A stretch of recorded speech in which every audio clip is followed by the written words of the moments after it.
तिब्बत की पहाड़ियों के समीप एक बहुत छोटा सा गांव था। वहां के लोगों का जीवन समस्याओं से भरा था। भी गांव के लोग खुशी खुशी अपने छोटे मोटे काम में लगे रहते थे। गांव वालों का बाहरी दुनिया से कोई खास संपर्क नहीं था। इसी वजह से इस गांव को नजरअंदाज किया जाता था। कोई भी सरकारी योजना इस गांव तक नहीं पहुंच पाती थी।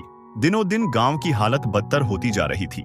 गांव के सभी लोग पुरानी प्रथाओं के अनुसार ही गौतम बुद्ध जयंती मनाया करते थे और इस दिन गांव के ज्यादातर लोग बौद्ध भिक्षुओं की तरह पोशाक पहनकर ध्यान किया करते थे।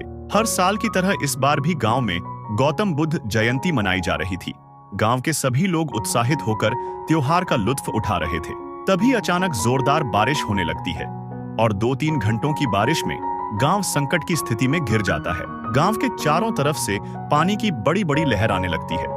गांव के सभी लोग अपने बच्चों और जानवरों को लेकर पहाड़ी के शीर्ष पर पहुंच जाते हैं। ऊपर पहुंचने से सभी अपनी जान तो बचा लेते हैं, लेकिन उनका गांव बाढ़ में तबाह हो जाता है। गांव वालों को अपने घरों से ज्यादा इस बात की चिंता होती है कि इस बार वह बुद्ध जयंती नहीं मना सके। पहाड़ी के ऊपर बैठे बैठे शाम हो जाती है और सभी गांव वाले दुखी मन से पहाड़ी के ऊपर बैठे होते हैं। तभी उनमें से एक बच्चे की नजर गांव में बैठे हुए एक बौद्ध भिक्षु पर पड़ती है।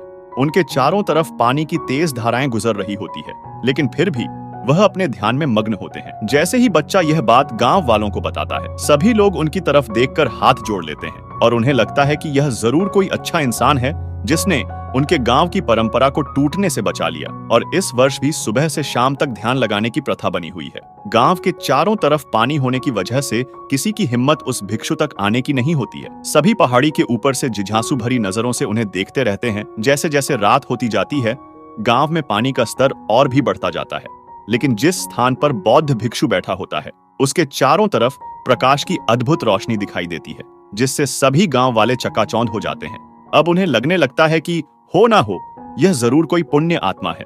इस गांव वाले सारी रात यह नजारा देखते रहते हैं और देखते ही देखते उन सभी की नींद लग जाती है। जैसे ही वह सुबह उठते हैं तो उनका गांव स्वर्ण नगरी में बदल चुका होता है। गांव के सभी लोग सोने का गांव देखकर सन्न रह जाते हैं। उन्हें यकीन नहीं होता कि जो गांव बाढ़ की तबाही में पूरी तरह नष्ट हो चुका था, वह इतना खूबसूरत कैसे बन सकता है। सभी खुशी खुशी दौड़ते हुए पहाड़ से नीचे उतरते हैं और पागलों की तरह हर घर के अंदर जाकर देखते हैं। बड़ी बड़ी सोने की दीवारें, सोने की छत, सोने के दरवाजे और यहाँ तक कि उस गांव की सड़कें भी सोने में बदल चुकी होती है। तभी उनकी नजर उस स्थान पर पड़ती है जहां वह बौद्ध भिक्षु बैठे थे। गांव के लोग देखते हैं कि वह भिक्षु भी सोने की मूर्ति में बदल चुके थे। सभी उस मूर्ति के सामने सर झुकाकर अभिवादन करते हैं और उन्हें धन्यवाद देते हैं।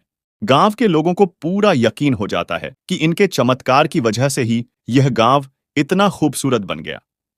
सोने के गांव की चर्चा दूर दूर तक फैलने लगती है और कुछ ही सालों के बाद उस गांव में रहने वाले हर व्यक्ति का जीवन खुशियों से भर जाता है। और आज भी गांव के लोग उस बौद्ध भिक्षु की मूर्ति को गौतम बुद्ध की तरह पूजते हैं।